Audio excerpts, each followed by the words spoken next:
يقولون والذين يقولون ربنا هب لنا من أزواجنا وذرياتنا قرة أعين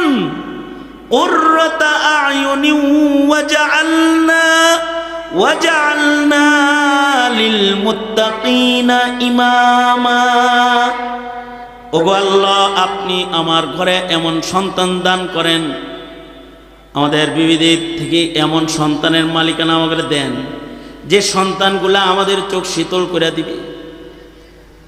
চোখ শীতল কোন সন্তান দেয়া হয়? সুন্দর সন্তান দিয়া চোখ শীতল হয় না, শিক্ষিত সন্তান দিয়া চোখ শীতল হয় না, নেতা অনেক বড় নেতা সন্তান দিয়া চোখ শীতল হয় না, কোটি কোটি টাকার মালিক সন্তান দিয়া চোখ শীতল হয় না। চোখ শীতলকারী সন্তান হলো আদর্শ সন্তান, ইমানদার সন্তান, মুসলমান সন্তান, আদর্শ মানুষ সন্তান দিয়া বাবা মার চোখ শীতল হয়। এ কারণে আদর্শ বাবা মা যারা, তারা কিন্তু সব সন্তান রে নিজের গণনার ভেতরেও আনে না। হজের সফরে এক হাজী সাহেব আমার কাছে গল্প করতেছে। হাজী সাহেব গল্প করতেছে, হুজুর এটা ছোট মেয়ের জামাই, এটা ছোট মেয়ের জামাই, জামাইয়ের লগে হজে আইছি হুজুর। আল্লাহ দিলে বড় জামাইও এরকমই, আল্লাহ দিলে ছেলেটাও এরকম, ছেলেরাও এরকম মাশাআল্লাহ দিনের কাজ করে। তা আমি এই জামাইয়ের দিকে তাকায়া আমি মনে করছি এ বুঝি কোনো মাদ্রাসার মুহাদ্দিস টুহাদ্দিস হবে। তা আমি জিজ্ঞাসা করলাম, ভাই খেদমত কোন মাদ্রাসায়, মানে আপনি কোন মাদ্রাসায় পড়ান? হে কয় আমি হুজুর ইঞ্জিনিয়ার। কি কইছে? স্যার হইছেন কে? কথা কন আমার লগে, তাহলে বুঝমুঝে বুঝতেছেন কি কইতেছে। আমি একটা ইঞ্জিনিয়ার মানুষ, আলহামদুলিল্লাহ দাওয়াত তাবলীগ এবং আল্লাহওয়ালাদের সোহবতের বরকতে এই সুরত হুজুর, মাশাআল্লাহ মারহাবা। তা আমি তাকে ধন্যবাদ দিলাম। তো চাচারে জিগাইলাম এরকম সন্তান ছেলে মেয়ে কয়জন? আপনি তো ভাগ্যবান, আপনার ছেলে মেয়ে কয়জন?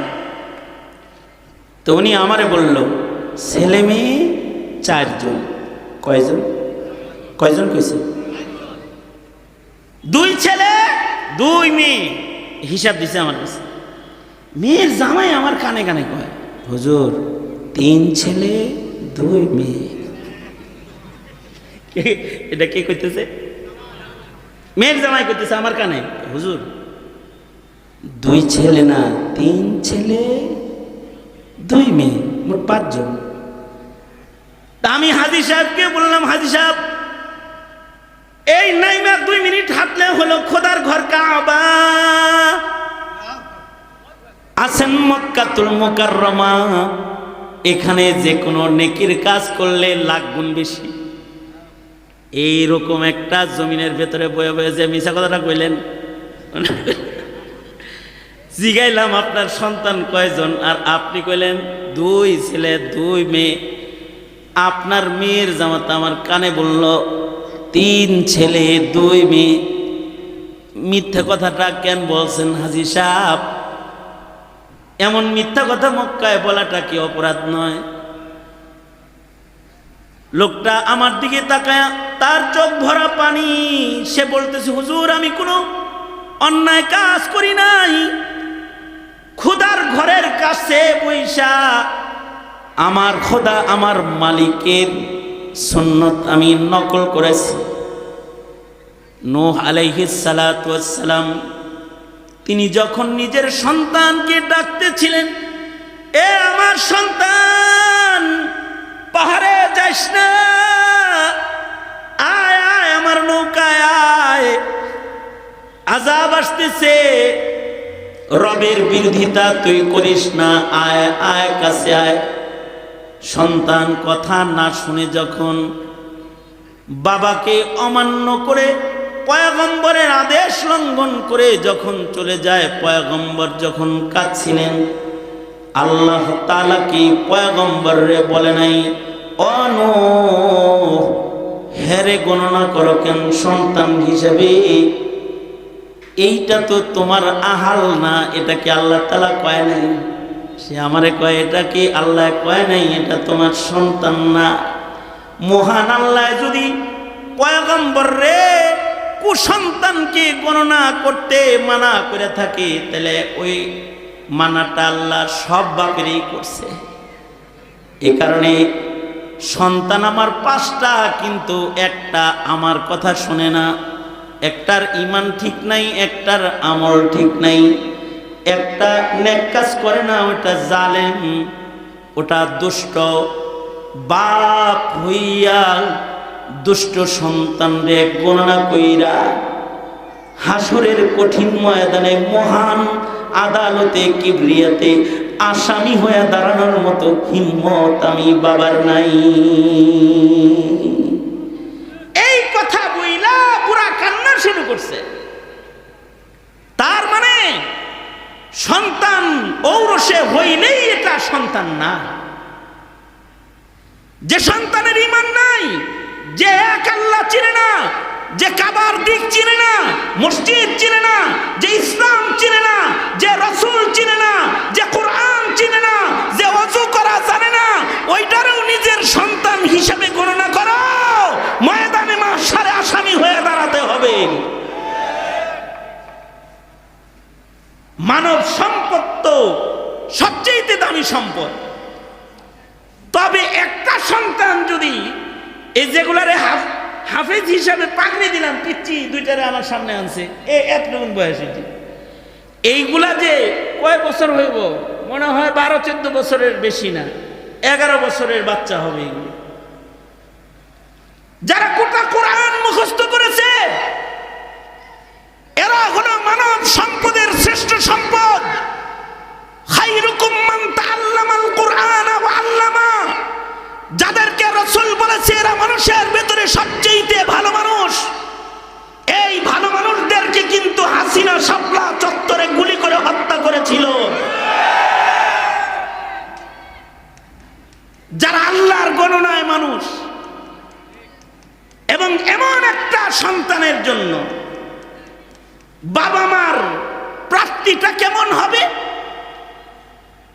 এমন একটা সন্তানের জন্য বাবা মা ময়দানে মাহশারে আলাদা আলাদা সিংহাসন পাবে এবং তাদের মাথায় নূরের তাজ মহান আল্লাহ পড়াবে, যে নূরের তাজের আলো সূর্যের আলোর চাইতে ভালো হবে। আল্লাহু আকবার জোরে করে বলেন। সবচেয়ে খুশনসিব তো তারা যাদের ওরসে আলেম হয়ে যায়।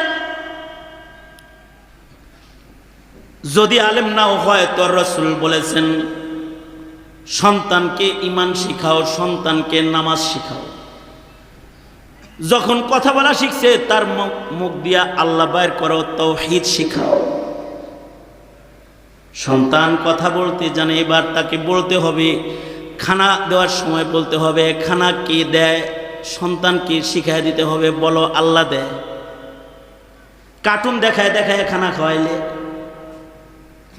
আল্লাহ চিনায় চিনায় খাবার খাওয়াইতে হবে, আল্লাহ চিনায় চিনায় আসমান দেখায় বলতে হবে এই সন্তান, উপরে যে আকাশ দেখা যায় এটা কোনো সরকার বানায় নাই, এটা আওয়ামী লীগও বানায় নাই, এটা বিএনপিও বানায় নাই, এটা জাতীয় পার্টিও বানায় নাই, এটা আমেরিকাও বানায় নাই, এটা রাশিয়াও বানায় নাই। এই যে আসমান দেখা যায় এটার বানানে ওয়ালা একজন আছে, যিনি তোমারে বানাইছে, তিনি কে? জোরে আওয়াজ করে বলেন। সাবধান সন্তান, জীবনেও কিন্তু ওই মালিকের সাথে কাউকে শরীক করা যাবে না। ওই মালিক কিন্তু একজন, তার নামটা কি? চিল্লায় জোরে বলে আল্লাহ। তার নাম, এটা তারে ছোটবেলায় শিখায় দাও, মুখ দিয়ে আল্লাহ বের করে ফেলাও।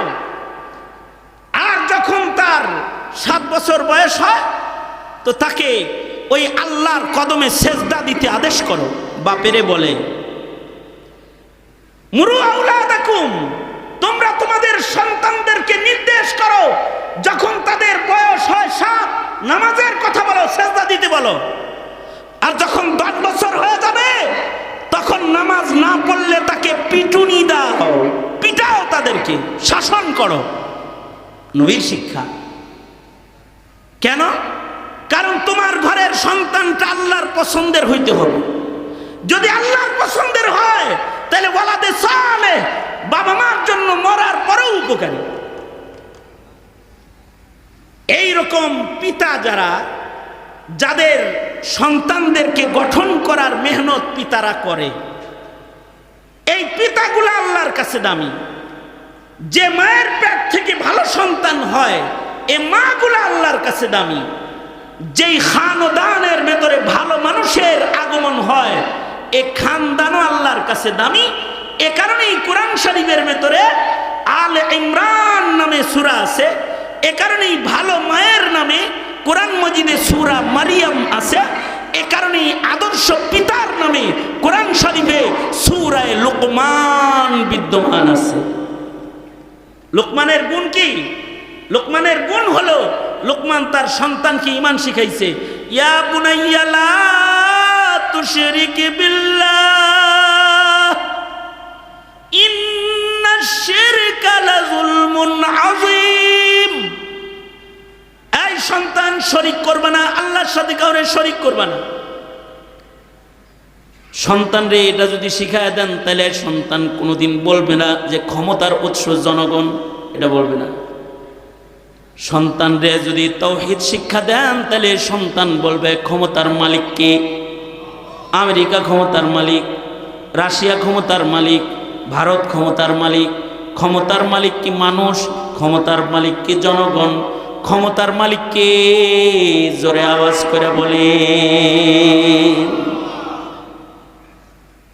দ্বিতীয় কাজ হলো সন্তানকে ইবাদত শিখাও,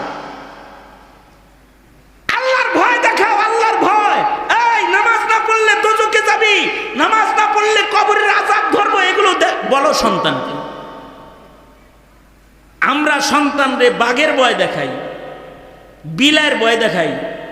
খানা খাওয়ানোর সময় বিড়াল ডাকে, এই মেও ডাক দিব কিন্তু। কি কয়? এই এই আতু আতু, এ বাগাইলো বাগাইলো, এগুলো বলে।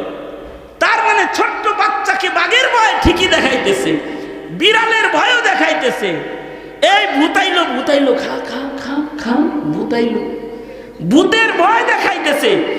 কিন্তু এ সন্তান এমএ পাস করেছে, তাকে আল্লাহর ভয় দেখায় নাই, আল্লাহর ভয় দেখায় নাই। কেন? সন্তানকে আল্লাহর ভয় দেখাও, আদর্শ পিতার খাতায় নিজের নাম নাও। সাহাবায়ে কেরাম সন্তানদেরকেও নবী প্রেম শিখাইছে। আমাদের বুড়া হয়ে যায় সন্তান, ওরা নবী প্রেম চিনে না। শেষ বেলায় তবলিগের মানুষদেরকে ঘরে ঘরে যায় দাঁড়ায় থাকতে হয়, গাছতে যায় না, যায় দাঁড়ায় থাকে, একটু নবী প্রেম শিখাইবার লেগে, আল্লাহ প্রেম শিখাইবার লেগে। আমরা আমাদের সন্তানকে মার্কার প্রেম যতটা শিখাই, দলের প্রেম যতটা শিখাই, নবীর প্রেম অতটা শিখাই না।